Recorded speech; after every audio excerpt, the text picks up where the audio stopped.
I'm ChosenArchitect, and this is All the Mods 9 to the Sky.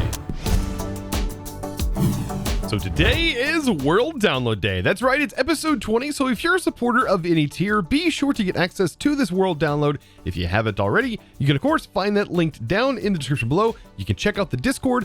All the info is listed there on the Discord, especially on how to link your accounts, whether that is on Twitch, Patreon, or here on YouTube, or definitely through the Discord itself. So like I said, be sure to check that out. World download, and well, let's get on with today's episode. Nothing like seed crafting, and I have a lot of seeds that I've been procrastinating making.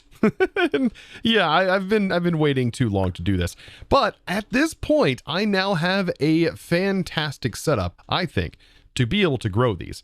So I have tons of the Fidos set up. You can see up top here, I've utilized my extra roof space for this setup. And something to kind of talk about, each one of these towers have the same setup going on them. So let me go ahead and show you what I'm doing here. So essentially I have a ME bus that is sending into my storage controller and reading all of the information from all of these drawers. And then down here, I have an export bus that's exporting Fido Grow constantly into these drawers. And then this is pulling, this universal cable is pulling that and sending it to all of these, and also pulling water, sending to all of these, and also pulling power, sending to all of these. Very, very simple and super easy to set up. No need to dive into the, super factory manager that everybody wants me to dive into, because you just don't need to code anything to do this. It just works, and that's the nice part about this. Performance-wise, so long as you're not putting a ton of upgrades in here, I've not put any higher than an advanced version in here, and it seems to be keeping up even with these running, and you'll notice some of them will eventually stop. I don't have these running with void upgrades or anything like that. You can just let these machines run as needed, and then they'll shut off, which is perfect. That's exactly what you want. You don't want them running forever. I just want them to simply be running as needed. And I have room to expand in the future, which is what all of this is about, future-proofing.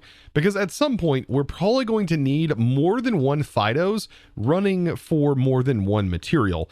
And I don't even have these fully upgraded yet. But eventually we'll talk about that. But the main thing I want to get right now is just getting some of the basic thermal stuff set up, like things that take a significant amount of time. I can't really upgrade these any further because it just takes so much time to craft. Now, the way I could speed that up is I could add more induction smelters, but I think if I just bypass some of the actual early game crafting inside of that smelter, we can sort of progress our way forward and make our crafts much faster. Speaking of making crafts much faster, I heard you guys loud and clear, and I completely looked over this last episode, and I am a complete goofball for doing this.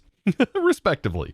What I should have done with my crafting of my essence last episode was have it crafted from the blocks first. So that's kind of what I forgot. I always forget there are block versions of these. So now my system basically will craft the blocks, which is significantly faster. I would say 9 times faster.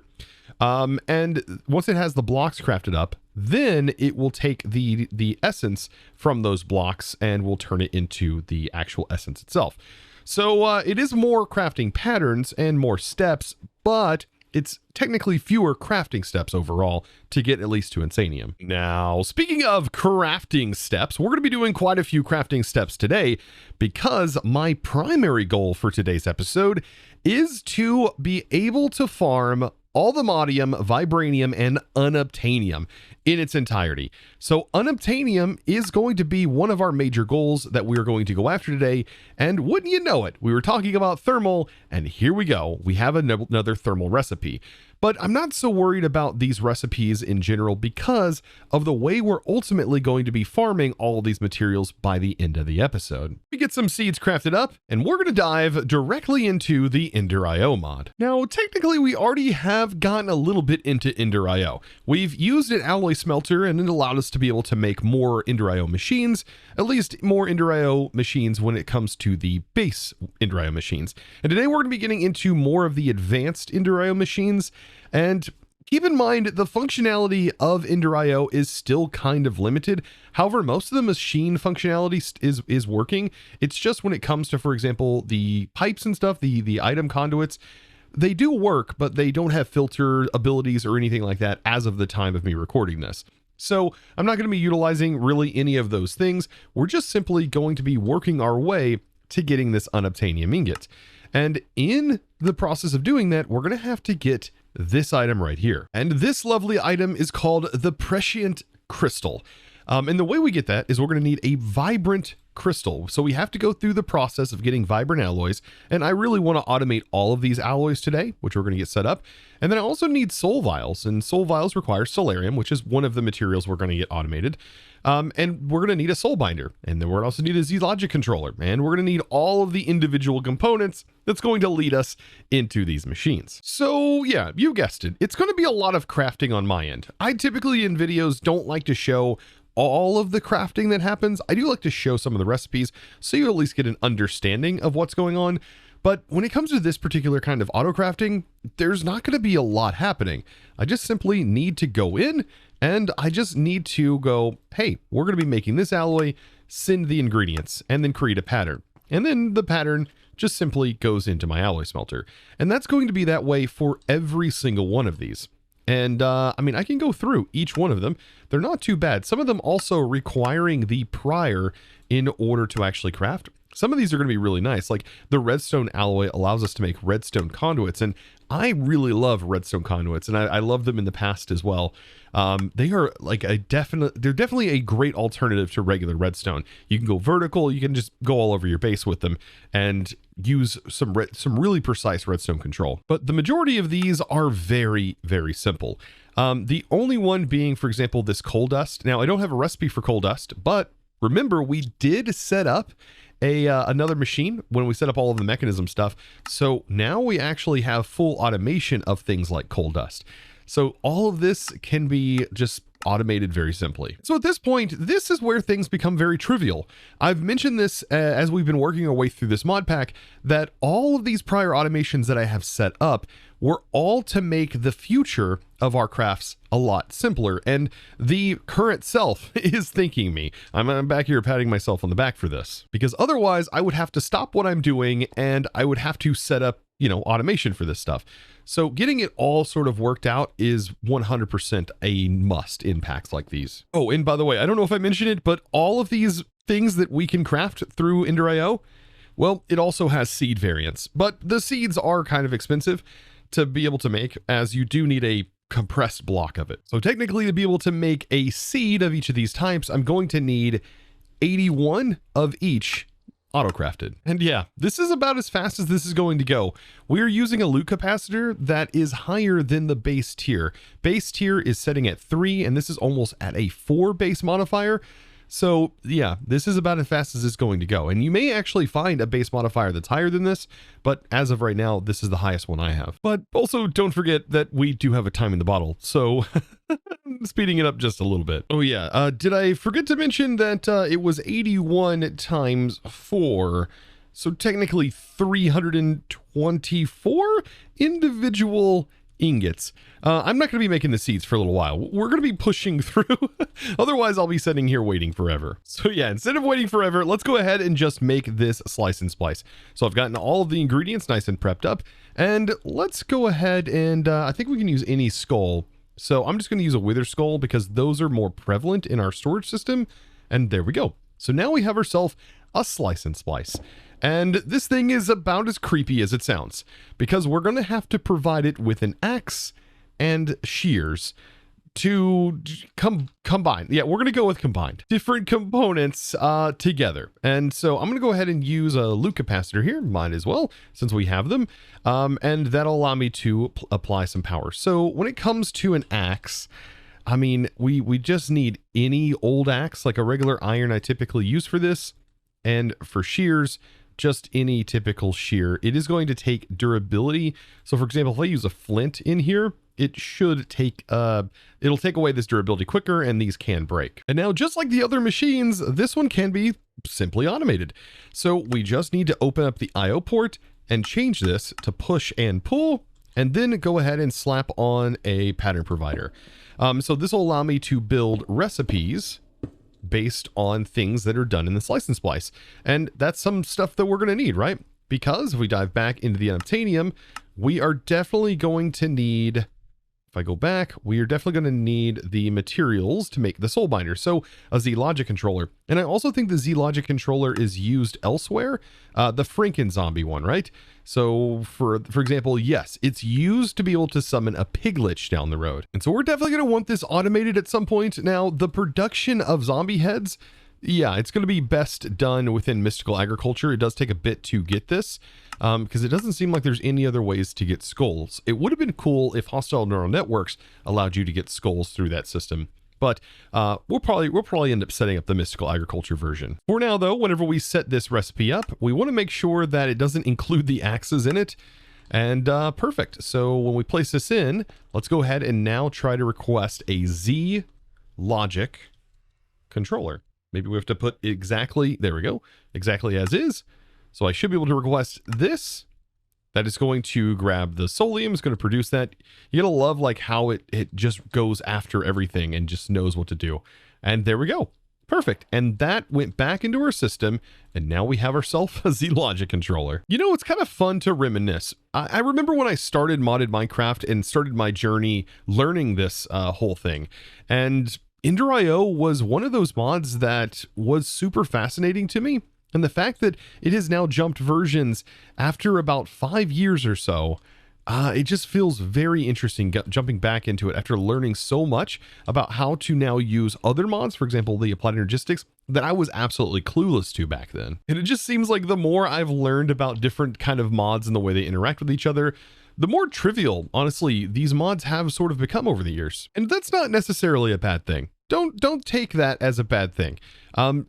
Things just do become easier the more you do them. Now, for me, I would say the hardest part about modded Minecraft is finding cool ways to integrate the mods together, even when you're not required to, and not necessarily setting up the best and most efficient way of doing things, but setting things up in what could be the most fun way to solve a problem. All right, enough of Chosen soapbox here talking about modded Minecraft. It's just some goofy thing I wanted to talk about. And you guys can always share your opinions down in the comments below, of course. I really do enjoy reading you guys' comments, and don't think I don't. I really do. I literally sit there on the couch at home in my own time, and I love reading what you guys have to say and answering questions. All right, so let's get back into this fun. So we also now need to make a soul binder. This does require a soul vial, which is going to require fused quartz.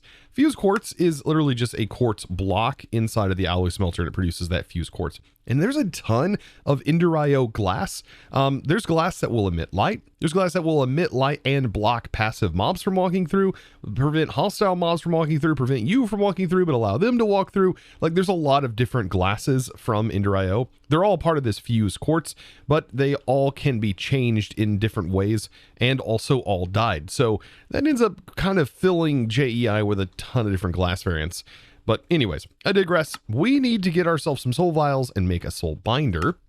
And all of this, I mean, this is one of the major parts of making the unobtanium. Outside of this, there's nothing really that we don't already have because we've already set up the induction smelter. So perfect. Here's the soul binder. Man, I remember when these had like some really cool textures, and like occasionally a smiley face or what have you would like pop up on one of the Ender.io machines and kind of jump scare you. Yeah, that was always a thing. Now, with this machine, it does have an experience section here. I don't know if I can use my experience crystal on this. I can give it a shot. Can we have it pull? So notice it's not pulling in the experience from this crystal. And that's because I think I have to use the experience crystal from Ender.io itself. Or maybe not. It actually does work. Look at that. Okay, I just had to put the capacitor in. And you'll notice it is now actually pulling in the experience here.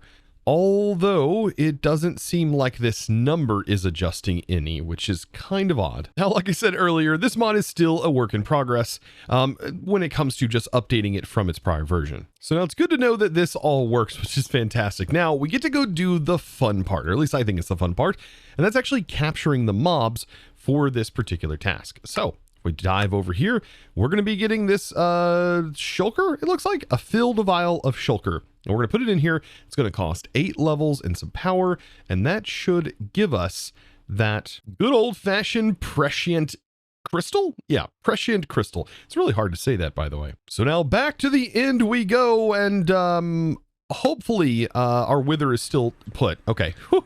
Our wither is still good.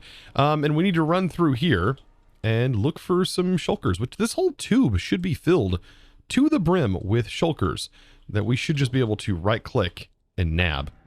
Oh yeah, this is perfect. There's 1, 2, and you just right click it in here.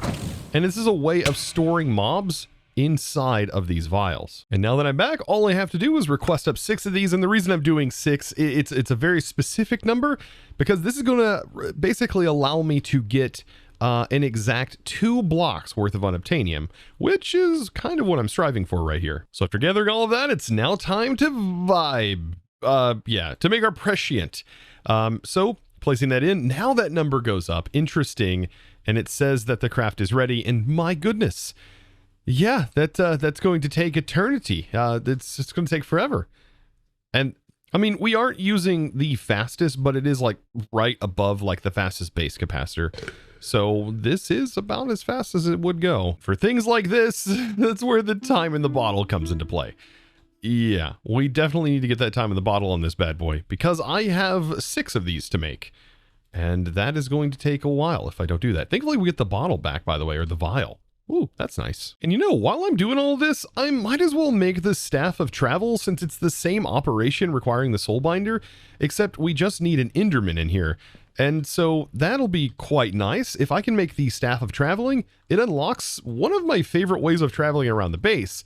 And that is going to be by utilizing, what are they called? Ender anchors or the anchors? Yeah, travel anchors. Yeah. And with that wand, we can just simply right click on the anchor inside of our world and it will just teleport right to it. And so yoink, now we can take this on. There we go. I now have the ender crystal and we definitely need to put this into use right away.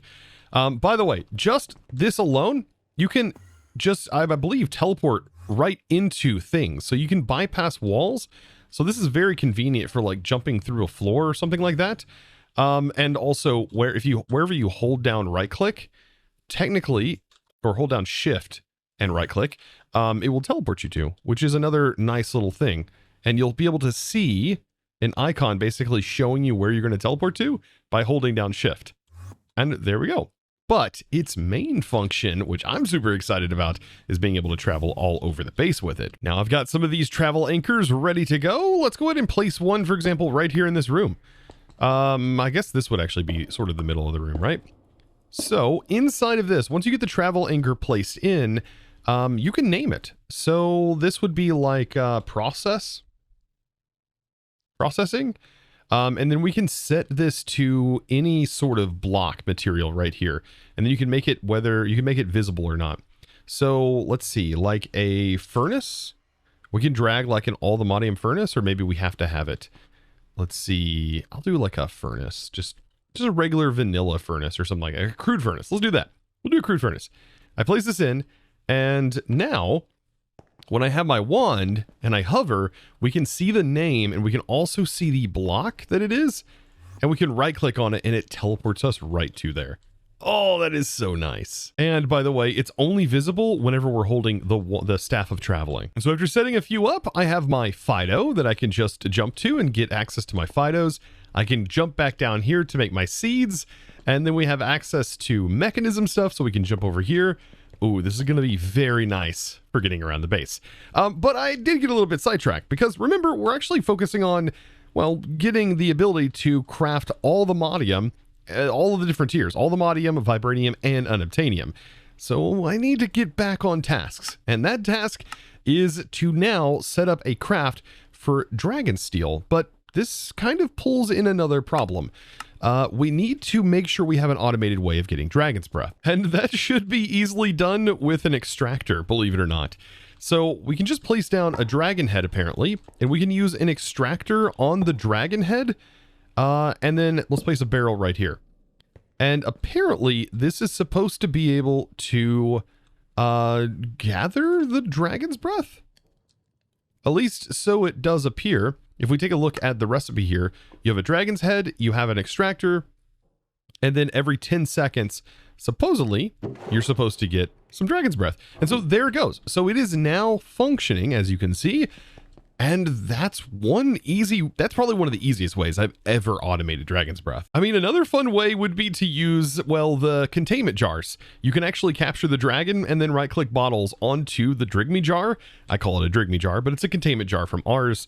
And that's how I actually did it in Volcano Block. So if you check out those videos, you'll find out how I actually automated that with Applied Energistics. So I think we're about ready to start producing this material. This is going to be quite ridiculous once we get this up and running.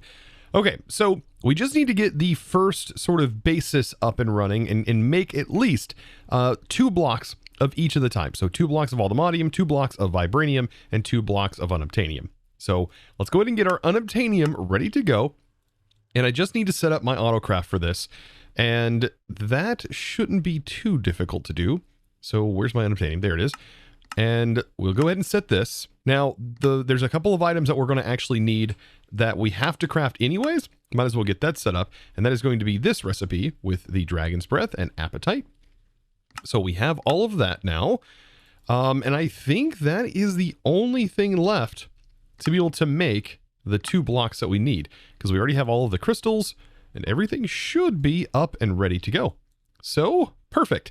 There's our 2 recipes, and let's see. Unobtanium we should be able to grab. I mean, of course, should be able to grab if I can actually spell it correctly. So we are going to need 18 of these. That will be 2 blocks. And if I request this, we're missing those Dragon Breath, so let's go over here. We should have had some built up by now. There's almost a whole stack. Oh boy. And there we go. So 18 of those. We'll hit that request button and off it goes. Should start producing everything. Wow, so it's producing the dragon steel first, interestingly enough. Then it will produce this. Oh, and then it's gonna like go back and forth. That's pretty cool. Okay, so instead of like producing the first set, because I don't think I had any dragon steel because I've not made any of this yet unless you get it from quests. There it goes. Ah, no, it's producing the dragon steel first and then going through the operation. I just find that fascinating how the system chooses how to autocraft all of these things. And so we already have 1 block of unobtanium. We can go ahead and complete that. That should have completed our quest line. It says right here, tools and armor only gotten with Vibranium smithing template. Okay, so we've not made anything from this material, but I just want to be able to obtain as much of it as possible. Because like I said, this is going to be utilized in these other recipes. For example, to make red matter, and I believe Vibranium, or no, all the Modium for the dark matter. And there we go. All 18 now done. And now we have our blocks worth. Oh, there we go. Okay, so all the Modium. Let's go ahead and make our blocks worth of it. And then Vibranium. And then we have our 2 blocks of Vibranium. So now we have everything needed to get into the laser drill. And the laser drill works very similar to how we're actually farming the wither. For example, for ether gas. Except I'm going to be using several more drills than just the 4 we're using for that one. And for right now, that's going to be about 12 of them, but we're going to go ahead and add more, I'm sure, in the future. Depends on how fast this is going to be. So right here, all I have to do is place down my laser base, and I'm going to start placing in my laser drills. And I can place them in just like this, wrapping the entire thing. And if I wrap this in the entirely around with the drills, we should end up using 12 of them in total. And of course, this can be stacked. Just make sure that the actual laser drill is within the bounding box of this. So you can go up and you can go down 1 block, and it would still work. So there we go. Now we have the drill in. I just need to get these powered, and that's when this thing becomes a little bit more of a problem. Is when you start stacking these, you start to run into the problem of, well, how do I even get these powered? I would suggest modular routers is probably one of the easiest ways to set up a bunch of these in one area. But for right now, for me, I'm just going to use Ender gates to power all of these. So we'll get all of this powered, and this is automatically going to start working, but I want to filter this. So this is where these come into play for the filtering operations. For example, to be able to mine all the Modium, we're actually looking for the raw all the Modium ore, and it does say right here that the width and the max height is any. and then the biome is any. So we can do this right in our base, and notice we just got vibranium ore by setting these in the filter. And now this is nothing yet because we still haven't put our upgrades in. So now we can start to add all of our speed upgrades. There's another tedious operation here. I think you can right click these as well if you really want to. That's actually not too bad of a task to do. If you do it one by one, making sure you get them all in, but also opening up the inventory is something you can definitely do. But there we go. So all of those are in, and then we can put our upgrades in here. And surprisingly, all 3 upgrades went in here when right clicked. But look, it's already gathering up all of these resources. And then we can just ore process with any method, even using occultism and crushing this down into 6 ingots each. Yeah, it's a little bit overkill, but I mean, at least we got to this point. And so now we can use all of this resource, and since it is infinite, we can just use it to craft all of our other products down the road. Now, in the latest update, one of my favorite lighting mods was added, and I think this would be the perfect thing to use on this because we can actually place them like so, and it gives this laser drill a very interesting look where it honestly looks like this whole thing is sort of floating and also looks like it's sending a laser down in the center. And then with a little bit of framed block magic, there we go. We've got this thing looking pretty cool. And now the only thing we need to do is get access to this block. And so I'm going to actually entangle it. That way later on, if we start to cover it up, we'll still have access to the center part. And I'm going to place that just over here for right now, link it up so we have access to this block. And I guess I'm just going to use an importer. I feel like that should work. Should be able to use like an import bus. Now this should be able to auto eject, I think. But for right now, just to make it super simple, I'm just going to hook up the import bus and have it automatically be pulled in using applied energistics. Now, before I hook this up, there's a few things I do want to say. This ore laser can also produce more things than just this, all the Modium stuff. But when these are in here, it's going to be a lot higher chance of only getting these materials. So something to note, like you see there, we get fluorite, and we can also farm other materials inside of another laser drill if I really wanted to. But I'm just going to go ahead and tap this in, get this fully plugged in, and all of our resources now should be getting slowly but surely pulled out. And it will keep up. This should easily be able to keep up with this measly little drill as the importer starts to ramp up. And so now you can see all of those things that we spent time automating. Well, now we generate them infinitely. So we don't really need those automations anymore for those particular things. However, there's still a lot of things that it is kind of worth automating. For example, I still think having the power automation is worth it. Making the seeds is kind of a pain to do, and those processes still take quite a while to build up the resources for. So I think the next few things we should definitely be working on is probably scaling up our other infrastructure. So for example, like our sieving, I feel like our sieving is very lackluster, and we should definitely upscale this as much as we can. But that, my friends, is going to have to wait for another episode because today we are just all out of time. But we did obtain all the Modium, Vibranium, and Unobtanium, and now we have it indefinitely. So I hope you guys did enjoy today's episode, and if you did, be sure to click that subscribe button if you haven't already, and give this video, guys, a huge thumbs up. I really do appreciate you guys. Of course, I cannot say that enough.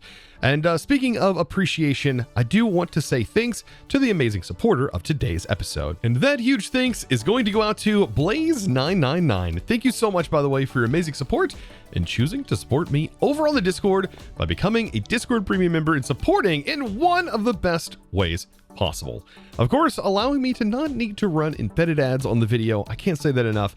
And of course, if you guys are a supporter of any tier, not just if you're on this board, but if you're a supporter of any tier, no matter what tier, you gain access to the world downloads. And I will have that over on the Discord, so definitely be sure to check that out if you haven't already linked all of your accounts up. And guys, I'll see you in the next one. And as always, thanks for watching. Bye!